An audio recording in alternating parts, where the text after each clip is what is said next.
Deuxième livre de Samuel, chapitre 23. Et ce sont ici les dernières paroles de David. David, le fils d'Isaïe, a dit « Et l'homme haut placé, loin du Dieu de Jacob, et le doux psalmiste d'Israël a dit « L'Esprit de l'Éternel a parlé en moi, et sa langue a été sur ma langue. Le Dieu d'Israël a dit « Le rocher d'Israël m'a parlé. » Celui qui domine parmi les hommes sera juste, dominant en la crainte de Dieu, et il sera comme la lumière du matin, quand le soleil se lève, un matin sans nuages. Par sa clarté, l'herbe tendre germe de la terre après la pluie.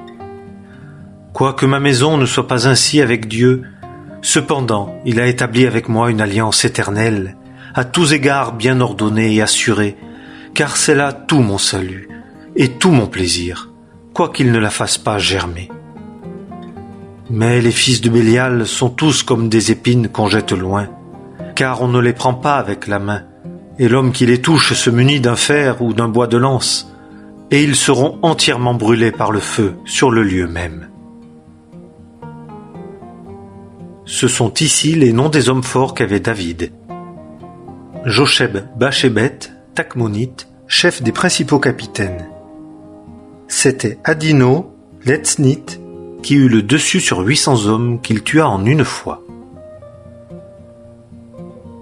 Et après lui, Éléazar, fils de Dodo, fils d'un Akokite, il était l'un des 3 hommes forts qui étaient avec David lorsqu'ils avaient défié les Philistins qui s'étaient assemblés là pour combattre et que les hommes d'Israël étaient montés.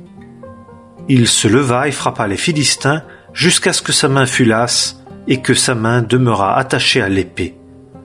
Et l'Éternel opéra une grande délivrance ce jour-là. Et le peuple revint après Éléazar seulement pour piller. Et après lui Shamma, fils d'Agé, Hararite. Les Philistins s'étaient assemblés en troupes, et il y avait là une portion de champ pleine de lentilles, et le peuple avait fui devant les Philistins. Et il se plaça au milieu du champ, et le sauva, et frappa les Philistins. Et l'Éternel opéra une grande délivrance. Et 3 des 30 chefs descendirent et vinrent au temps de la moisson vers David, dans la caverne d'Adulam, comme une troupe de Philistins était campée dans la vallée des Réphaïm. Et David était alors dans le lieu fort, et il y avait alors un poste des Philistins à Bethléem. Et David convoita et dit « Qui me fera boire de l'eau du puits de Bethléem qui est près de la porte ?» Et les 3 hommes forts forcèrent le passage à travers le camp des Philistins et puisèrent de l'eau du puits de Bethléem qui est près de la porte, et la prirent et l'apportèrent à David. Et il ne voulut pas la boire, mais il en fit une libation à l'Éternel. Et il dit « Loin de moi, Éternel, que je fasse cela. N'est-ce pas le sang des hommes qui sont allés au péril de leur vie ?» Et il ne voulut pas la boire. Ces 3 hommes forts firent cela. Et Abishai, frère de Joab, fils de Tseruia, était chef de 3. Il leva sa lance contre 300 hommes qu'il tua. Et il eut un nom parmi les 3. Ne fut-il pas le plus honoré des 3? Et il fut leur chef, mais il n'atteignit pas les 3 premiers. Et Benaïa, fils de Jéhoïada, fils d'un homme vaillant, de Kabtseel, grand en exploits, lui frappa 2 lions de Moab, et il descendit et frappa le lion dans une fosse par un jour de neige. Et c'est lui qui frappa un homme égyptien qui était de grande apparence, et l'Égyptien avait en sa main une lance. Et il descendit vers lui avec un bâton, et arracha la lance de la main de l'Égyptien et le tua avec sa propre lance. Voilà ce que fit Benaïa, fils de Jéhoïada, et il eut un nom parmi les 3 hommes forts. Il fut plus honoré que les 30, mais il n'atteignit pas les 3 premiers. Et David lui donna une place dans ses audiences privées.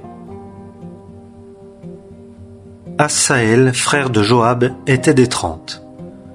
Elkanan, fils de Dodo, de Bethléem, Shamma, le Harodite, Élika, le Harodite, Életz, le Paltite, Ira, fils d'Ikesh le Tékoïte, Abiézer l'Anatotite, Mebunnaï, le Hushatite, Tsalmon, l'Akokite, Maharaï, le Nétopatite, Éleb, fils de Baana, le Nétopatite, Itaï, fils de Ribaï, de Giba des fils de Benjamin, Benaïa, le Piratonite, Iddaï, des torrents de Gash, Abi Albon, l'Arbatite, Azmavet, le Barkumite, Eliakba, le Chalmbonite, Bénéjachen, Jonathan, Shama l'Hararite,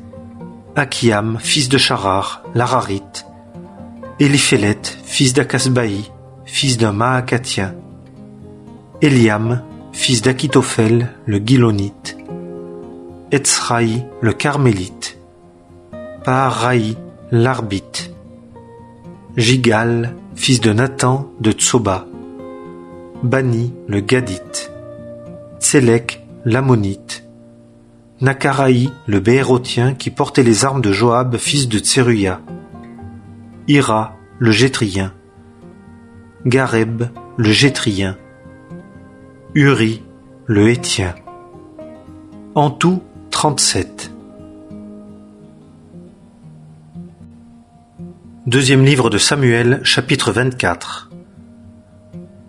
Et la colère de l'Éternel s'embrasa de nouveau contre Israël. Et il incita David contre eux, disant : Va, dénombre Israël et Juda. Et le roi dit à Joab, chef de l'armée qui était avec lui : Parcours, je te prie, toutes les tribus d'Israël depuis Dan jusqu'à Beer-Shéba, et qu'on dénombre le peuple, afin que je sache le nombre du peuple. Et Joab dit au roi : Que l'Éternel ton Dieu ajoute au peuple 100 fois autant qu'il y en a, et que les yeux du roi mon seigneur le voient. Mais pourquoi le roi mon seigneur prend-il plaisir à cela ? Mais la parole du roi prévalut sur Joab et sur les chefs de l'armée. Et Joab et les chefs de l'armée sortirent de devant le roi pour dénombrer le peuple, Israël. Et ils passèrent le Jourdain et campèrent à Aroër, à droite de la ville qui est au milieu du torrent de Gad, et vers Jazer. Et ils vinrent en Galaad et dans le bas pays de Hodji, et vinrent à Dan-Jahan et dans les environs de Sidon. Et ils vinrent à la ville forte de Tyr et dans toutes les villes des Héviens et des Cananéens, et sortirent au midi du Juda à Beer-Shéba. Et ils parcoururent tout le pays et revinrent à Jérusalem au bout de 9 mois et 20 jours. Et Joab donna au roi le chiffre du recensement du peuple, et il y avait d'Israël 800 000 hommes de guerre tirant l'épée, et des hommes de Juda 500 000 hommes. Et le cœur de David le reprit, après qu'il eut dénombré le peuple. Et David dit à l'Éternel : J'ai grandement péché dans ce que j'ai fait. Et maintenant, ô Éternel, fais passer, je te prie, l'iniquité de ton serviteur, car j'ai agi très follement. Et le matin, quand David se leva, la parole de l'Éternel vint à Gad, le prophète, le voyant de David, disant : Va et parle à David. Ainsi dit l'Éternel : Je t'impose l'une de ces 3 choses, choisis-en une, et je te la ferai. Et Gad vint vers David et lui rapporta cela et lui dit : La famine viendra-t-elle sur toi 7 ans dans ton pays ? Ou veux-tu fuir 3 mois devant tes ennemis et qu'ils te poursuivent ? Ou y aura-t-il 3 jours de peste dans ton pays ? Sache maintenant, et vois quelle parole je rapporterai à celui qui m'a envoyé. Et David dit à Gad : Je suis dans une grande détresse. Que nous tombions, je te prie, dans les mains de l'Éternel, car ses compassions sont grandes, et que je ne tombe point dans la main des hommes. Et l'Éternel envoya la peste en Israël depuis le matin jusqu'au temps assigné. Et il mourut du peuple depuis Dan jusqu'à Beer-Shéba 70 000 hommes. Et l'ange étendit sa main sur Jérusalem pour la détruire. Et l'Éternel se repentit de ce mal, et dit à l'ange qui détruisait parmi le peuple : Assez, retire maintenant ta main. Or l'ange de l'Éternel était près de l'aire d'Arona, le Jébusien. Et David, quand il vit l'ange qui frappait parmi le peuple, parla à l'Éternel et dit : Voici, moi j'ai péché, et moi j'ai commis l'iniquité. Mais ces brebis, qu'ont-elles fait? Que ta main, je te prie, soit sur moi et sur la maison de mon père. » Et Gad vint vers David ce jour-là et lui dit, « Monte, dresse un autel à l'Éternel dans l'aire d'Arona le Jébusien. » Et David monta selon la parole de Gad, comme l'Éternel l'avait commandé. Et Arona regarda, et il vit le roi et ses serviteurs qui passaient vers lui. Et Arona sortit et se prosterna devant le roi, le visage contre terre. Et Arona dit, « Pourquoi le roi mon seigneur vient-il vers son serviteur ?» Et David dit, « Pour acheter de toi l'air, pour bâtir un autel à l'Éternel, afin que la plaie soit arrêtée de dessus le peuple. » Et Arona dit à David, « Que le roi, mon seigneur, prenne et offre ce qui est bon à ses yeux. Vois, les bœufs seront pour l'holocauste, et les traîneaux à fouler et l'attirail des bœufs pour le bois. Tout cela au roi. Arona le donne au roi. » Et Arona dit au roi, « L'Éternel, ton Dieu, veuille t'avoir pour agréable. » Et le roi dit à Arona, « Non, car certainement, j'achèterai de toi pour un prix, et je n'offrirai pas à l'Éternel, mon Dieu, des holocaustes qui ne coûtent rien. » Et David acheta l'air et les bœufs pour 50 sicles d'argent. Et David bâtit là un autel à l'Éternel, et offrit des holocaustes et des sacrifices de prospérité. Et l'Éternel fut propice au pays, et la plaie fut arrêtée de dessus Israël.